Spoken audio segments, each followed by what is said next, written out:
আলহামদুলিল্লাহ রবিল আলমিন আসসালাতু ওয়াসসালামু আলা রসুলিল করিম আম্মা বাদ قال سبحانه وتعالى أعوذ بالله من الشيطان الرجيم يوم تقلب وجوههم في النار يقولون يا ليتنا أطعنا الله وأطعنا الرسول عن أبي هريرة رضي الله تعالى عنه قال قال رسول الله صلى الله عليه وسلم كل أمة يدخلون الجنة إلا من أبى قيل من يأبى يا رسول الله قال من أطاعني دخل الجنة ومن عصاني فقد أبى متفق عليه।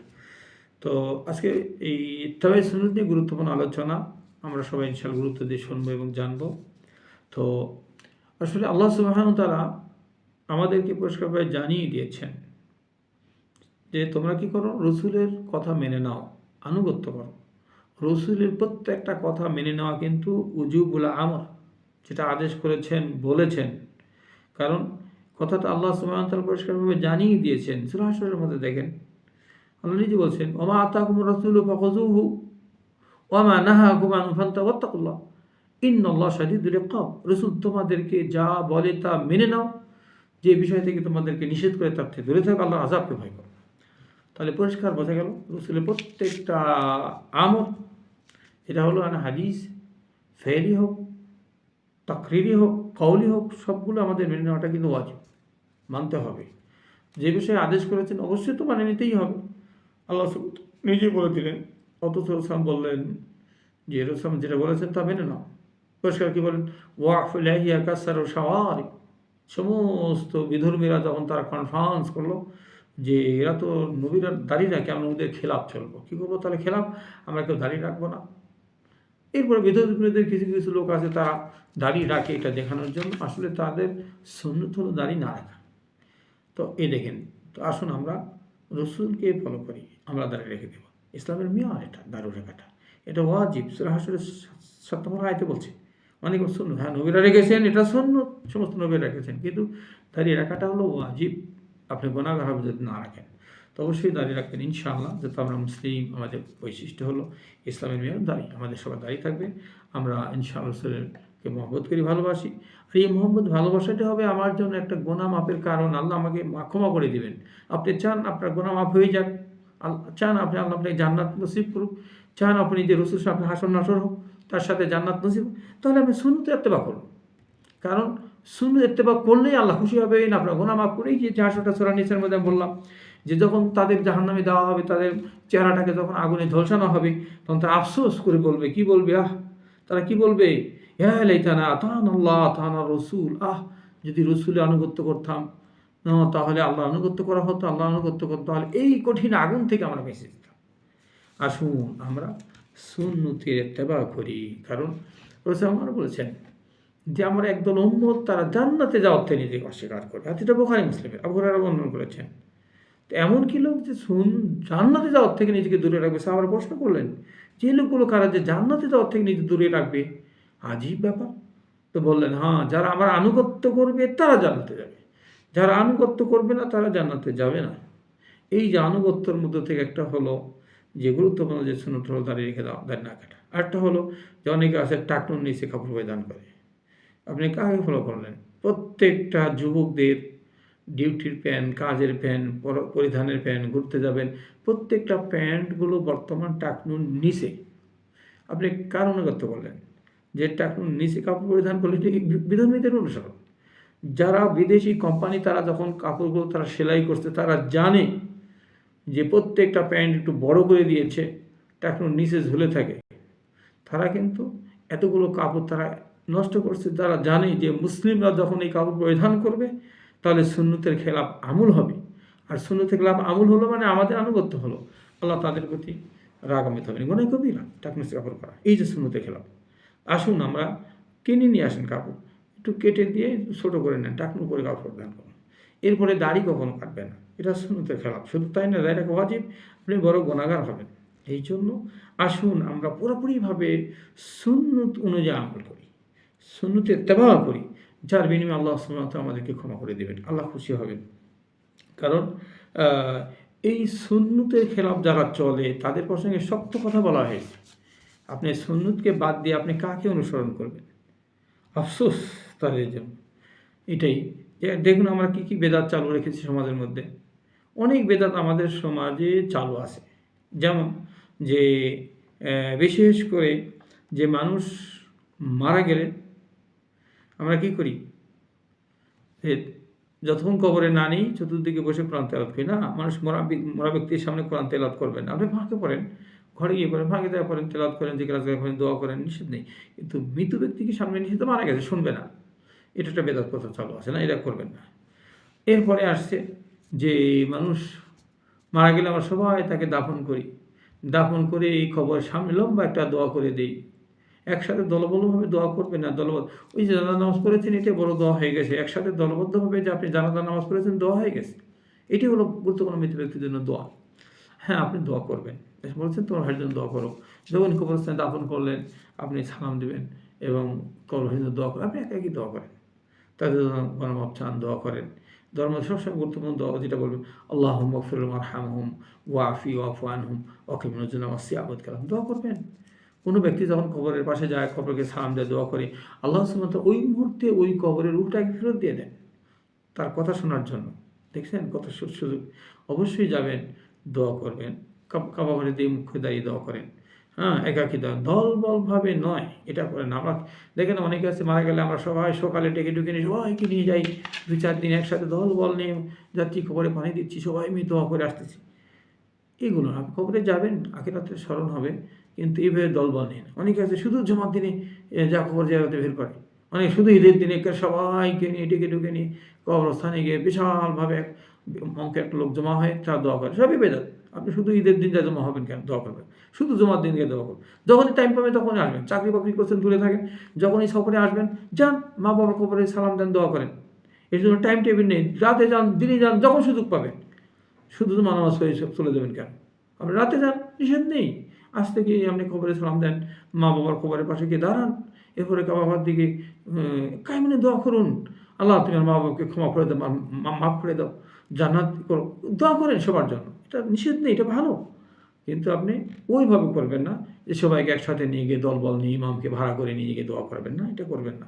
এগুলোর থেকে আমরা একটু সতর্ক অবলম্বন করি, এগুলো নেই।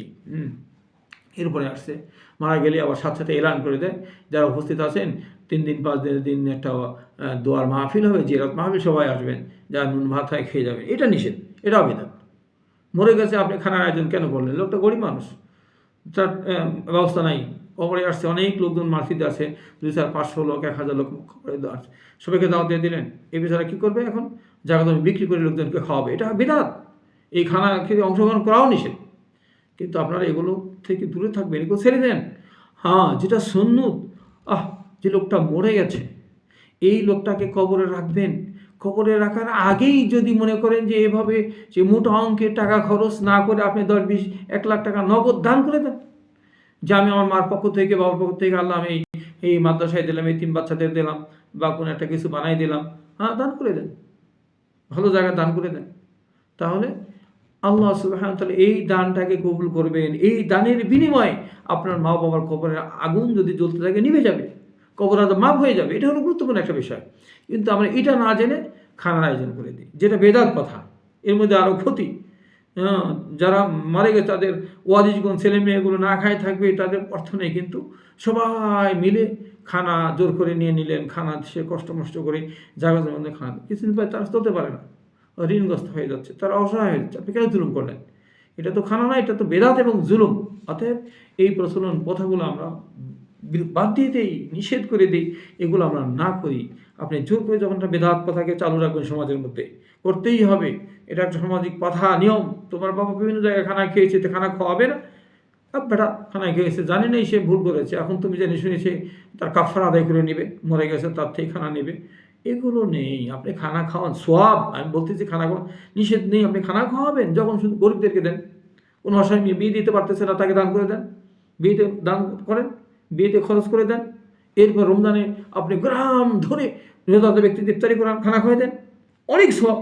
এগুলো নিষেধ নেই। অসহায় ব্যক্তিকে খানা দেবেন, প্রতিবেশী যারা না খেয়ে আসে তাদেরকে খানা দেন। এইভাবে খানা খাওয়ানো সোয়াব, এটা নিষেধ বলতেছি তারা, কিন্তু ওই সিস্টেমটা হলো বেদাত সিস্টেম, যে মানুষ মরে গেলে 40 দিন বড় একটা আয়োজন, জিরত মাহফিলের নামে বড় একটা আয়োজন, এরপরে মৃত্যুবার্ষিকীর নামে বড় একটা আয়োজন করে খানা খাওয়া, এটা নিষেধ, এটা বেদাত। এগুলোতে আমরা ফিরে আসি। আপনি এই বিদাত সমাজে চালু রাখবেন, জানেন কত বড় ক্ষতি হবে আপনার। হাদিসটা মনে জেনেন, হাদিসটা আলী রাদিয়াল্লাহু তিনি বর্ণনা করেন, হাদিসটা সহিহ মুসলিমের। কি বললেন? যে রাসূল আমাকে ডেকে নিয়ে নসিহত করলেন, নাসাহানি রাসূল সাল্লাল্লাহু আলাইহি ওয়াসাল্লাম বিআরবা কালিমাত, আমাকে ডেকে নিয়ে কাছে বসান এবং নসিহত করলেন 4টা বিষয়। লানাল্লাহ মান যাবহা লিগাইরিল্লাহ, লানাল্লাহ লানা ওয়ালিদিন, লানাল্লাহ ওয়া মুহদিসান, লানাল্লাহ মান গায়রা মানারাল আরদ। রাহুল মুসলিম। যে সহিহ মুসলিম হাদিস, যে আল্লাহ সুবহানাহু ওয়া তাআলা 4 ব্যক্তির উপর লানত দিয়েছেন। লানত বুঝেন? লানত কাকে বলে? লানত হলো যে আল্লাহ রহমত থেকে সে বঞ্চিত হয়ে গেল, জান্নাত থেকে বিতাড়িত হয়ে গেল, সে জাহান্নামের তালিকাভুক্ত হয়ে গেল। লানত, আল্লাহ তাকে লানত দিয়ে দিলেন। তাহলে এই লানতযুক্ত ব্যক্তি, আপনি লানতযুক্ত ব্যক্তি কি করলেন?